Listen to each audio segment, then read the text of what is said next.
Good morning, dear students. Students, in the previous video, we have discussed about nuclear energy. What is meant by nuclear energy? Nuclear energy means it is the energy released during the nuclear reaction. There are two types of nuclear reaction. One is nuclear fission, another one is nuclear fusion. In the last class, we already discussed about the nuclear fission reaction. What is meant by nuclear fission?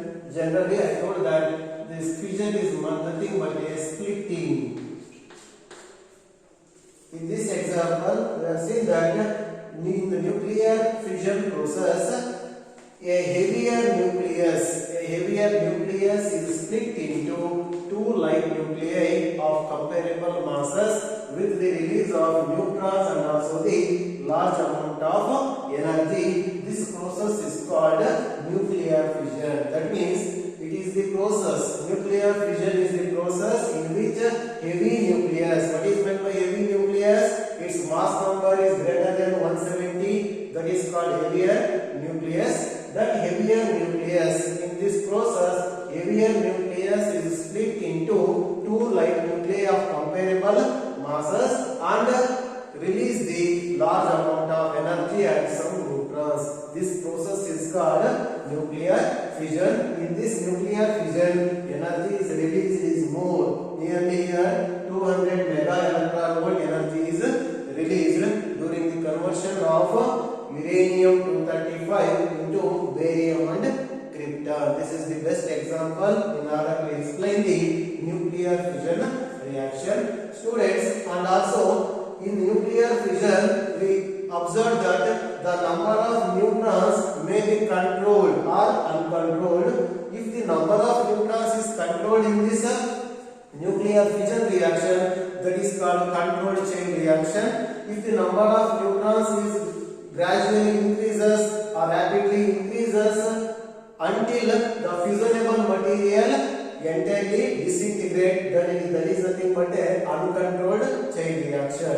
Now number of neutrons control ಮಾಡಕಾದ್ರೆ ಅದು controlled chain reaction. Number of neutrons control ಮಾಡಕಾಗಿಲ್ಲ ಅಂದ್ರೆ ಅದು uncontrolled chain reaction ಅಂತ ಕರೀತೀವಿ. That means first ಇನ್ನೊಂದು point ಹೇಳಬೇಕ್ರಿ, nuclear chain reaction. Already last class ಅಲ್ಲಿ ಹಾಕಿದೀವಿ. What is meant by nuclear chain reaction? Nuclear chain reaction is a self-sustained process in which number of neutrons goes on multiplying rapidly. For example, here one neutron involved in this reaction produces the 3 neutrons. One neutron irodu 3 neutrons produce ಮಾಡಿದೆ ನಾವು. These 3 neutrons again involved in the nuclear fission reaction and they produces the 9 neutrons. ಒಂದು neutron 3 neutron produce ಮಾಡಿದೆ. ಈ 3 neutrons ಮತ್ತೆ nuclear fission ಅಲ್ಲಿ involve ಆಗಿ ಮತ್ತೆ ಒಂದೊಂದು 3 ನ್ಯೂಟ್ರಾನ್ ಪ್ರೊಡ್ಯೂಸ್ ಮಾಡಿದೆ. 3 into 3 9 ನ್ಯೂಟ್ರಾನ್ಸ್ ಪ್ರೊಡ್ಯೂಸ್ ಮಾಡುತ್ತೆ. ಮತ್ತೆ ಈ 9 ನ್ಯೂಟ್ರಾನ್ಸ್ ಮತ್ತೆ ಒಂದೊಂದು ಕೂಡ ಮತ್ತೆ 3 ನ್ಯೂಟ್ರಾನ್ಸ್ ಪ್ರೊಡ್ಯೂಸ್ ಮಾಡಿದೆ. ಎಕ್ಸಾಂಪಲ್ ನೋಡ್ಕೊಳ್ಳಿ, 9 into 3 ಮತ್ತೆ 27 ನ್ಯೂಟ್ರಾನ್ಸ್ ಪ್ರೊಡ್ಯೂಸ್ ಮಾಡುತ್ತೆ.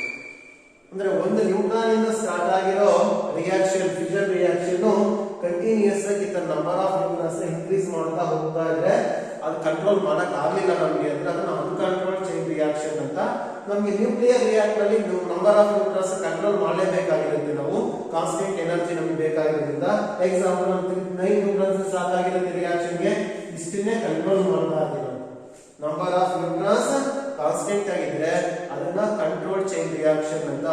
ನಂಬರ್ ಆಫ್ ನ್ಯೂಟ್ರಾನ್ಸ್ ಮಲ್ಟಿಪ್ಲೈ ಆಗ್ತಾ ಹೋಗ್ತಾ ಇದ್ರೆ ಅದು uncontrolled chain reaction. Example, ನಮಗೆ ನ್ಯೂಕ್ಲಿಯರ್ ಆಟಮ್ ಬಾಂಬ್ಸ್ ಅಲ್ಲಿ uncontrolled chain reaction ಆಗೋದಿಲ್ಲ.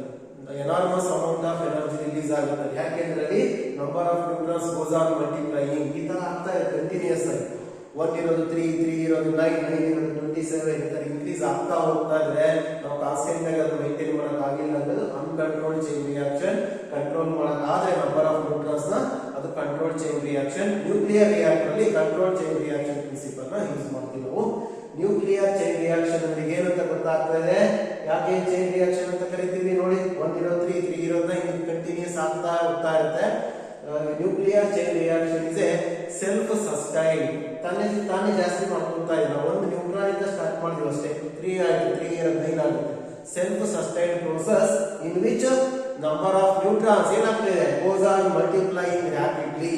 ಈ ತರ ಎಲ್ಲಿವರೆಗೂ ಆಗುತ್ತೆ ಸರ್? ಜಾಸ್ತಿ ಎಲ್ಲಿವರೆಗೂ ಆಗಬಹುದು ಅಂದ್ರೆ ಈ fissionable material.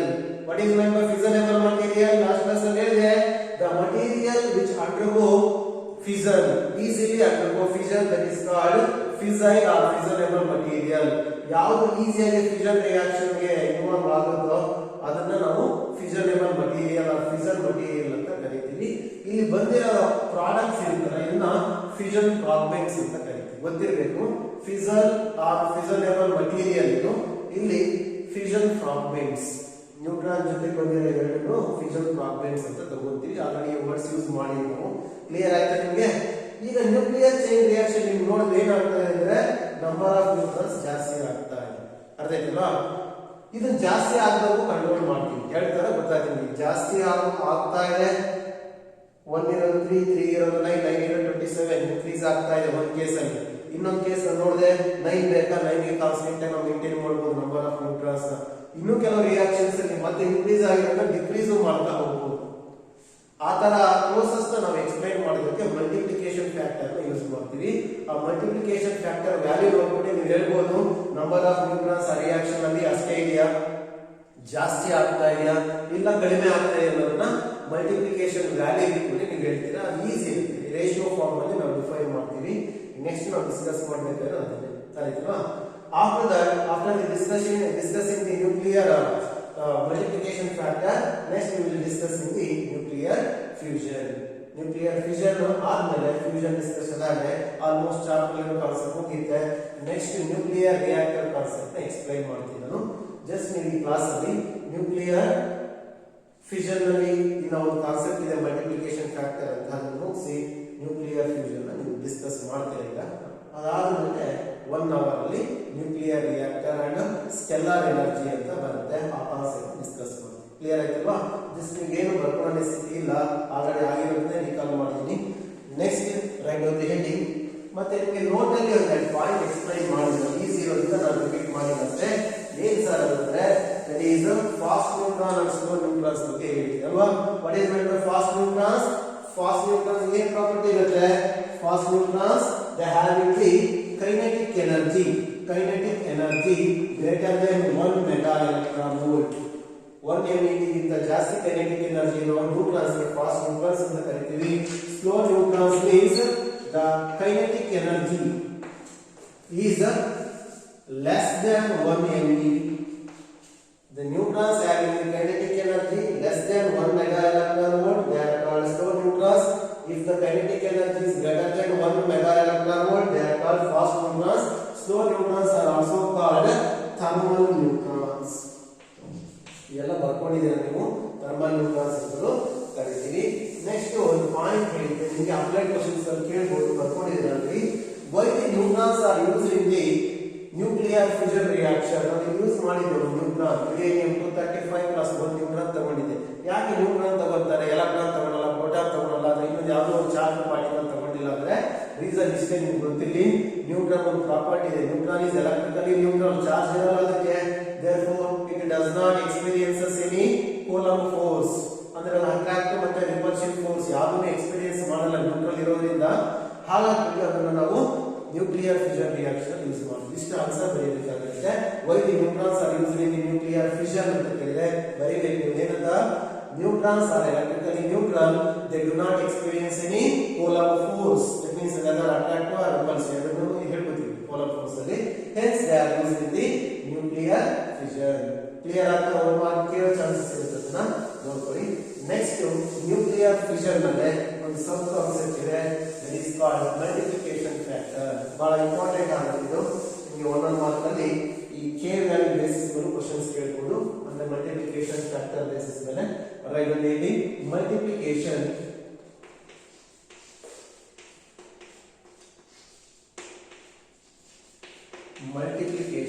Factor represented by the symbol K. Easy ಇದೆ ಡೆಫಿನೇಷನ್ ಇದು. ನೀವು ನಂಬರ್ ಆಫ್ ನ್ಯೂಟ್ರಾನ್ಸ್ ನ ಅಬ್ಸರ್ವ್ ಮಾಡಿದ್ರಿ, 1 ಇರೋದು 3 ಆಯ್ತು, 3 ಇರೋದು 9, 9 ಇರೋದು 27 ಅಂದ್ರೆ ಇನ್ಕ್ರೀಸಿಂಗ್ ಆರ್ಡರ್ ಆಗಿರೋ ಎಕ್ಸಾಂಪಲ್ ಹೇಳಿದೆ. ಕಾನ್ಸ್ಟೆಂಟ್ ಆಗಿ ನಾವು ಮೇಂಟೈನ್ ಮಾಡಬಹುದು, 27 ಗೆ ಸ್ಟಾಪ್ ಮಾಡಬಹುದು, 3 ಗೂ ಸ್ಟಾಪ್ ಮಾಡಬಹುದು. ಅದು ಯಾವ ರಿಯಾಕ್ಷನ್ ಅನ್ನ ಬೇಸಿಸ್ ಮೇಲೆ ನಾವು ಹೇಳ್ತಾ ಹೋಗ್ತೀವಿ. ಫಸ್ಟ್ ನಿಮಗೆ ಡೆಫಿನೇಷನ್ ಹೇಳ್ತೀನಿ. ಮಲ್ಟಿಪ್ಲಿಕೇಶನ್ ಫ್ಯಾಕ್ಟರ್ ಅಂದ್ರೆ ಏನು ಅಂತ. Multiplication factor means it is the ratio. ನೋಡ್ಕೊಳ್ಳಿ, ಫ್ಯಾಕ್ಟರ್ ಅಂತ ಹೇಳ್ತಾ ಇದ್ದೀವಿ. It is the ratio of number of neutrons in the present reaction are given reaction. ನಾನು ಒಂದು ರಿಯಾಕ್ಷನ್ ಅಬ್ಸರ್ವ್ ಮಾಡ್ತಾ ಇದ್ದೀನಿ. ಮುಂಚೆ ಅದರಲ್ಲಿ 3 ಇತ್ತು, ನೆಕ್ಸ್ಟ್ 9 ಆಯಿತು ಅಂತ ತಗೊಂತೀವಿ. ಅಂದ್ರೆ ನಾವು ಈಗ ಅಬ್ಸರ್ವ್ ಮಾಡ್ತಾ ಇದ್ದಾಗ ಪ್ರೆಸೆಂಟ್ ಎಷ್ಟಿದೆ? 9 ಇದೆ. ಪ್ರೀವಿಯಸ್ ಎಷ್ಟಿದೆ? ಇದನ್ನ ಅರ್ಥ ಮಾಡ್ಕೊಂಡು ಪ್ರೀವಿಯಸ್ 3 ಇತ್ತು. ಎಕ್ಸಾಂಪಲ್ ಅಷ್ಟಿದೆ, ಎಷ್ಟಿರಬೇಕು ಅಂತ ಲಿಮಿಟ್ ಅಲ್ಲ. ಅದು ಪ್ರೀವಿಯಸ್ 3 ಇರೋದು. ನೆಕ್ಸ್ಟ್ ನಾನು ನೋಡ್ತಾ ಇದ್ದೀನಿ ಈಗ ಪ್ರೆಸೆಂಟ್ ಅವಾಗ ಎಷ್ಟಿದೆ? 9 ಇದೆ. ಈ ನಂಬರ್ ಆಫ್ ನ್ಯೂಟ್ರಾನ್ಸ್ ರೇಷಿಯೋ ನಾವು ತಗೊಳ್ಳೋದನ್ನೇ ಮಲ್ಟಿಪ್ಲಿಕೇಶನ್ ಫ್ಯಾಕ್ಟರ್ ಅಂತ ತಗೊಂತೀವಿ. ಯಾವ ತರ? That is k is equal to definition ಗಿಂತ ನಾನು ನ್ಯೂಮೆರಿಕಲ್ ವ್ಯಾಲ್ಯೂಸ್ ಬರೆದ್ರೆ ಅರ್ಥ ಆಗ್ತದೆ ನಿಮಗೆ. ನಾನು 9/3 ಬರೀತಾ ಇದ್ದೀನಿ ಎಕ್ಸಾಂಪಲ್. 9 ಅಂದ್ರೆ ಏನು ರೆಪ್ರೆಸೆಂಟ್ ಮಾಡುತ್ತೆ? Number of neutrons in the given reaction, given chain reaction are present chain reaction. ಎಷ್ಟಿದೆ? ಎಕ್ಸಾಂಪಲ್ 9 ಇದೆ. ಹೋಲ್ ಡಿವೈಡೆಡ್ ಬೈ 3 ಬರ್ತೀನಿ. 3 ಅಂದ್ರೆ ಏನು ರೆಪ್ರೆಸೆಂಟ್ ಮಾಡುತ್ತೆ? Number of neutrons in the previous reaction. Previous ನಾನು ಈಗ ನೋಡೋದಕ್ಕಿಂತ ಮುಂಚೆ ಎಷ್ಟಿತ್ತು ಅದನ್ನು ಡಿನಾಮಿನೇಟರ್ ಬರ್ದೀನಿ 3 ಅಂತ, ಅದನ್ನು ರೆಪ್ರೆಸೆಂಟ್ ಮಾಡ್ತಾ ಇದ್ದೀನಿ. ಈ ರೇಷಿಯೋ ನೋಡಿದ್ರೆ ನಿಮಗೆ ಗೊತ್ತಿರುತ್ತೆ. ನಿಮಗೆ 3 ಬರುತ್ತಿದ್ದು ಅಲ್ಲಿ ಕೆ ವ್ಯಾಲ್ಯೂ ಏನಾಗ್ತದೆ? K value is greater than 1 ಬರ್ತಾ ಇದೆ.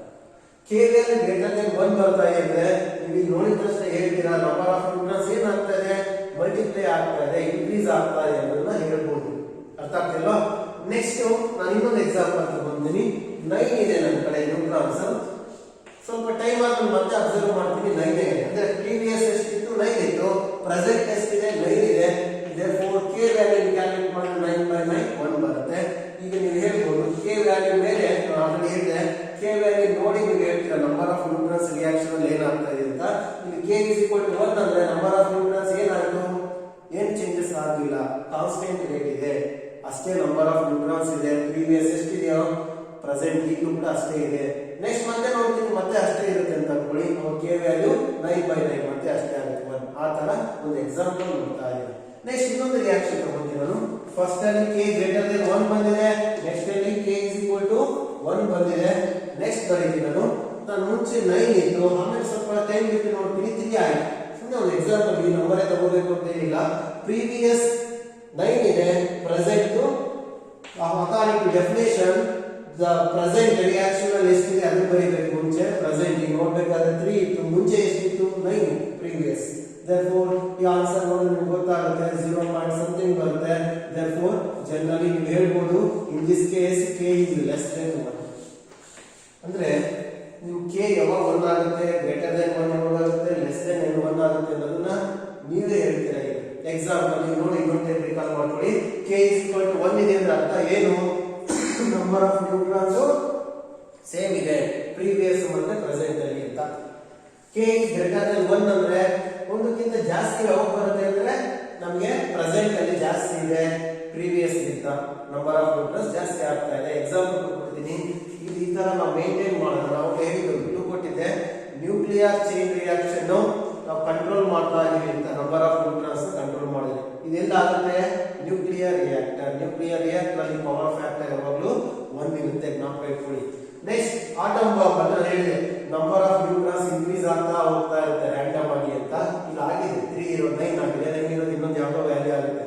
ಅಲ್ಲಿಗೆ k ವ್ಯಾಲ್ಯೂ ಜಾಸ್ತಿ ಇದೆ ಒಂದಕ್ಕಿಂತ, ಅಂದ್ರೆ ಗ್ರೇಟರ್ ದೆನ್ 1 ಇದೆ. ಇದನ್ನ ಎಲ್ಲಿ ಯೂಸ್ ಮಾಡ್ತೀವಿ? ಆಟಮ್ ಬಾಂಬ್ ಅಲ್ಲಿ ಯೂಸ್ ಮಾಡ್ತೀವಿ. ಅರ್ಥಾಯ್ತಲ್ವಾ? ಈ ತರ ಕೇಸಸ್ ಎಲ್ಲಿ ಅಬ್ಸರ್ವ್ ಮಾಡಬಹುದು ನೀವು ಅಂದ್ರೆ k is less than 1 ಅಂದ್ರೆ ಫಿಸನೇಬಲ್ ಮಟೀರಿಯಲ್ ಡಿಸ್ಇಂಟಿಗ್ರೇಟ್ ಆಯ್ತು ಕಂಪ್ಲೀಟ್ ಆಗಿದ್ರೆ ಅಲ್ಲಿ ನಂಬರ್ ಆಫ್ ನ್ಯೂಟ್ರಾನ್ಸ್ ಇನ್ಕ್ರೀಸ್ ಆಗೋ ಚಾನ್ಸ್ ಇರಲ್ಲ. ಏನಾಗ್ತಾ ಇರುತ್ತೆ? ಕಡಿಮೆ ಕಡಿಮೆ ಕಡಿಮೆ ಆಗ್ತಾ ಇರುತ್ತೆ. Finally k is equal to less than 1 ಆಗಿದೆ. ಅರ್ಥ ಏನು? ರಿಯಾಕ್ಷನ್ ಸ್ಟಾಪ್ ಆಗೋ ಸ್ಟೇಜ್ ಅಲ್ಲಿ ಇದೆ, ಅಂದ್ರೆ ಸ್ಟಾಪ್ ಆಗುತ್ತೆ ಫೈನಲ್. ಅರ್ಥಾಯ್ತಲ್ವಾ? k is greater than 1 ಜಾಸ್ತಿ ಆಗ್ತಾ ಇದೆ reaction rate. k is equal to 1 constant ಇದೆ reaction rate. Number of neutrons ಏನು ವೇರಿಯೇಷನ್ ಆಗಿಲ್ಲ ಪ್ರೆಸೆಂಟ್. ಮತ್ತೆ ಇಲ್ಲಿ k is less than 1 ಅಂದ್ರೆ ಡಿಕ್ರೀಸ್ ಆಗ್ತಾ ಇದೆ. ಫಾರ್ ಎಕ್ಸಾಂಪಲ್ k 9 ಇರೋದು 3 ಆಗಿದೆ ನಂಬರ್ ಆಫ್ ನ್ಯೂಟ್ರಾನ್ಸ್. 3 ಇರೋದು ನೆಕ್ಸ್ಟ್ 1 ಆಗ್ಬೋದು. 1 ಇರೋದು ಕೊನೆಗೆ ಡಿಸ್ಇಂಟಿಗ್ರೇಟ್ ಆಗೋದು 0 ಆಗ್ಬೋದು. ಹಾಗಾಗಿ ನೀವು ಈ ತರ ಅರ್ಥ ಮಾಡ್ಕೊಳ್ಳಿ. ಈಗ ಡೆಫಿನೇಷನ್ ಅಂತೂ ಆಲ್ಮೋಸ್ಟ್ ಈಸಿಯಾಗಿ ಅರ್ಥ ಆಗಿದೆ ನಿಮಗೆ. What is meant by multiplication factor? It is the ratio of number of neutrons in the present, first ಬರೀಬೇಕಾದ್ರೆ ನೋಡ್ಕೊಳ್ಳಿ, present reaction to the number of neutrons in the previous. Reciprocal ಅನ್ನು ನೀವೇನಾದ್ರೂ ಉಲ್ಟಾ ಬರ್ದಿದ್ದೀರಿ ಅಂದ್ರೆ ಆನ್ಸರ್ ತಪ್ಪಾಗುತ್ತೆ, ಗೊತ್ತಾಗುತ್ತೆ ನಿಮಗೆ ಅದು ಕೂಡ. ಹಾಗಾಗ್ಬಿಟ್ಟು ಫಸ್ಟ್ ಪ್ರೆಸೆಂಟ್ ಅಂದ್ರೆ ಗಿವನ್ ರಿಯಾಕ್ಷನ್ ಅಲ್ಲಿ ಎಷ್ಟಿದೆ ಅಂತ ಬರ್ಕೊಳ್ಳಿ, ಡಿವೈಡೆಡ್ ಬೈ ಪ್ರೀವಿಯಸ್ ರಿಯಾಕ್ಷನ್ ಅಲ್ಲಿ ಎಷ್ಟಿದೆ ಅಂತ ಬರ್ಕೊಳ್ಳಿ. ಆ ರೇಷಿಯೋ ಬೇಸಿಸ್ ಮೇಲೆ ನಾವು ಹೇಳ್ಬೋದು ಅದು ಯಾವ ಸ್ಟೇಟ್ ಅಲ್ಲಿ ರಿಯಾಕ್ಷನ್ ಇದೆ ಅಂತ. ಆ ನೇಮ್ಸ್ ನಾನು ನಿಮ್ಗೆ ಹೇಳಿಲ್ಲ, ಜಸ್ಟ್ ಈಗ ಹೇಳ್ತೀನಿ ಮತ್ತೆ ಇನ್ನೊಂದು ಟೈಮ್ ಎಕ್ಸ್ಪ್ಲೈನ್ ಮಾಡ್ತಾ ಹೋಗ್ತೀನಿ ನೋಡಿ. If k is equal to 1 that represents the critical state of the reaction, k is equal to greater than 1 that represents the supercritical state, k is less than 1 that represents the subcritical state. ಇದು important points. k value ನೋಡ್ಕೊಂಡು ನೀವು ಯಾವ state ಅಂತ ಹೇಳ್ತಾ ಇದ್ದೀರಾ. k is less than 1, k is greater than 1, k is equal to 1 that represents the different state of the nuclear fission reaction. ಅದು ಯಾವ state ಅನ್ನೋದನ್ನ ನಾನು ಇಂಡಿವಿಜುವಲ್ ಎಕ್ಸ್ಪ್ಲೈನ್ ಮಾಡಿ ಬಳಸ್ತಾ ಹೋಗ್ತೀನಿ. ಜಸ್ಟ್ ನಿಮಗೆ ಡೆಫಿನೇಷನ್ ಗೊತ್ತಾಗಿರ್ಬೇಕೀಗ. ಜಸ್ಟ್ ಆ ಡೆಫಿನೇಷನ್ ಜೊತೆಗೆ k ವ್ಯಾಲ್ಯೂ ಕ್ಯಾಲ್ಕುಲೇಟ್ ಮಾಡೋ ಮೆಥಡ್ ಗೊತ್ತಾಗುತ್ತೆ. ಏನ್ ಬಹಳ ಈಸಿ. ರೇಷಿಯೋ ಅಪ್ಲೈ ಮಾಡ್ತೀರಾ, k less than greater than or equal ಅನ್ನೋದನ್ನ ಡಿಸೈಡ್ ಮಾಡ್ತೀರಾ. ಅದಾದ್ಮೇಲೆ ಕನ್ಕ್ಲೂಷನ್ ಕೊಡ್ತೀರಾ ನೀವು, ಅದು sub critical or critical or super critical ಅನ್ನೋದು ಅದನ್ನ ಎಕ್ಸ್ಪ್ಲೈನ್ ಮಾಡಿ. First write on the definition. ಎಲ್ಲ ಡೆಫಿನೇಷನ್ ಬರ್ಕೊಳ್ಳಿ. What is meant by multiplication factor? ಹೇಳಿದ್ರೆ it is the ratio of number of neutrons in first ಯಾವ ರಿಯಾಕ್ಷನ್ ತಗೋಬೇಕು? Present means given reaction ಅಂತ ತಗೋಬಹುದು, ಇಲ್ಲ present reaction. Number of neutrons in given means here present, given chain reaction to the denominator ಯಾಕೆ ತಗೋಬೇಕು? to the number of neutrons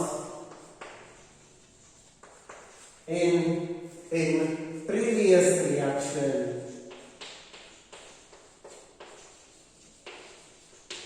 definition ನೋಡ್ಕೊಳ್ಬೇಕು. Definition ಗೊತ್ತಿದ್ರೆ ಮಾತ್ರ ನೀವು k ವ್ಯಾಲ್ಯೂ ಫೈಂಡ್ ಮಾಡಬಹುದಾಗಿದೆ. It is the ratio of number of neutrons in the previous and present or given chain reaction to the previous reaction. ಮುಂಚೆ ಎಷ್ಟಿದೆ ಅನ್ನೋದು denominator ಬರೀತೀರಾ, ಈಗ ಎಷ್ಟಿದೆ ಅನ್ನೋದು ಮೇಲೆ ಬರ್ಕೊಳ್ತೀರಾ ರಿಯಾಕ್ಷನ್ ಬರೀಬೇಕು. ಕ್ಲಿಯರ್ ಆಯ್ತಲ್ವಾ? ನೆಕ್ಸ್ಟ್ ಬರ್ಕೊಳ್ಳಿ.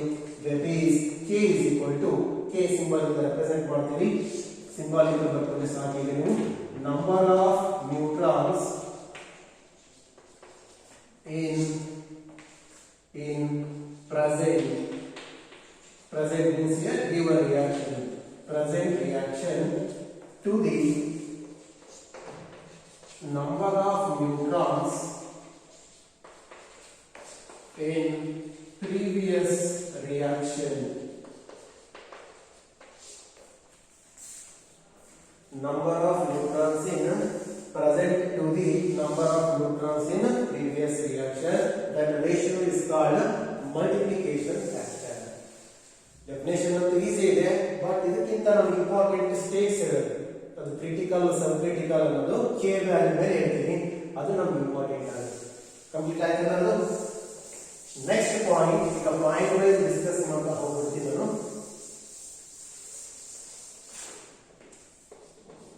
ಎಕ್ಸ್ಟ್ರಾ ಏನೇನು ಹೇಳ್ಬೇಕು ಎಲ್ಲ ಇಲ್ಲಿ ಹೇಳ್ತಾ ಹೋಗ್ತಾ ಇರ್ತೀವಿ ನಾವು.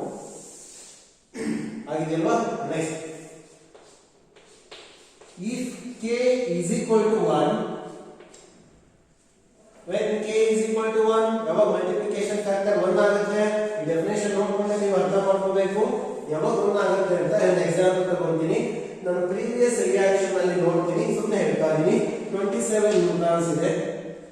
ಪ್ರೆಸೆಂಟ್ ರಿಯಾಕ್ಷನ್ ಅಲ್ಲಿ ನಂಬರ್ ಆಫ್ ನ್ಯೂಟ್ರಾನ್ಸ್ ನೋಡ್ತೀನಿ, ಅಲ್ಲೂ ಕೂಡ ಅಷ್ಟೇ ಇದೆ. ಅರ್ಥ ಆಗಿರ್ಬೇಕು ನಿಮಗೆ.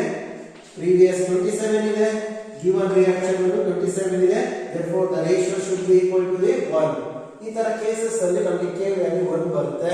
ಸರ್ ಈ ತರ ಕೇಸ್ ಹೇಗೆ ನಾವು ಅಬ್ಸರ್ವ್ ಮಾಡಬಹುದು ಅಂದ್ರೆ, this type of states or reaction observed in the nuclear reactor. Nuclear reactor ಅಲ್ಲಿ ಔಟ್ಪುಟ್ ಎನರ್ಜಿ ಯಾವಾಗಲೂ ಕೂಡ ಕಾನ್ಸ್ಟೆಂಟ್ ಇರುತ್ತೆ, ಒಂದೇ ತರ ಎನರ್ಜಿ ಇರುತ್ತೆ, ವೇರಿಯೇಷನ್ಸ್ ಇರಲ್ಲ. ಯಾಕೆ ಆ ತರ ಇರುತ್ತೆ ಅಂದ್ರೆ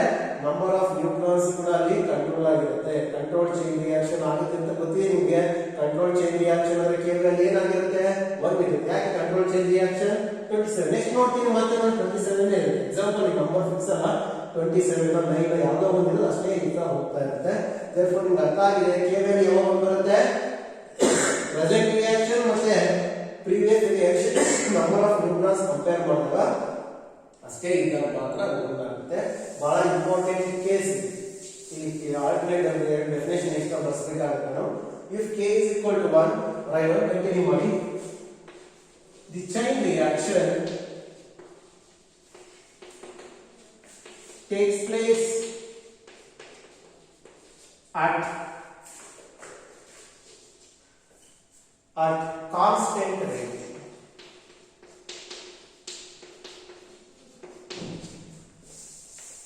ಏನು ಕಾನ್ಸ್ಟೆಂಟ್ ರೇಟ್ ಅಂದ್ರೆ ನಂಬರ್ ಆಫ್ ನ್ಯೂಟ್ರಾನ್ಸ್ ಅಲ್ಲಿ ಇನ್ಕ್ರೀಸ್ ಮತ್ತೆ ಡಿಕ್ರೀಸ್ ಯಾವುದು ಇಲ್ಲ 9 ಇರೋದು 9 ಅದೇ ತರ ಇರುತ್ತೆ ನೀವು ಯಾವ ಟೈಮಲ್ಲಿ ಅಬ್ಸರ್ವ್ ಮಾಡಲು ಯಾವ ರಿಯಾಕ್ಷನ್ ಆಗಲು ಕೂಡ ಇಲ್ಲ 27 ಇದ್ರೆ 27 ಹಾಗೆ ಕಂಟಿನ್ಯೂಸ್ ನೀವು ಅಬ್ಸರ್ವ್ ಮಾಡ್ಕೊಳ್ಬೇಕು ಕಾನ್ಸ್ಟೆಂಟ್ ರೇಟ್ ಅಲ್ಲಿ ನ್ಯೂಕ್ಲಿಯರ್ ರಿಯಾಕ್ಷನ್ ಆಗ್ತಾ ಇದೆ ಚೈನ್ ರಿಯಾಕ್ಷನ್ ಆಗ್ತಾ ಇದೆ ಅಂದ್ರೆ ಅಲ್ಲಿ ನ್ಯೂಟ್ರಾನ್ ನಂಬರ್ ಅಷ್ಟೇ ಇರುತ್ತೆ ಅಷ್ಟೇ ಇದ್ದಾಗ k ವ್ಯಾಲ್ಯೂ ಏನಾಗುತ್ತೆ 1 ಆಗುತ್ತೆ ಅದಕ್ಕೆ ಇನ್ನೇನಿದೆ ಈಸ್ called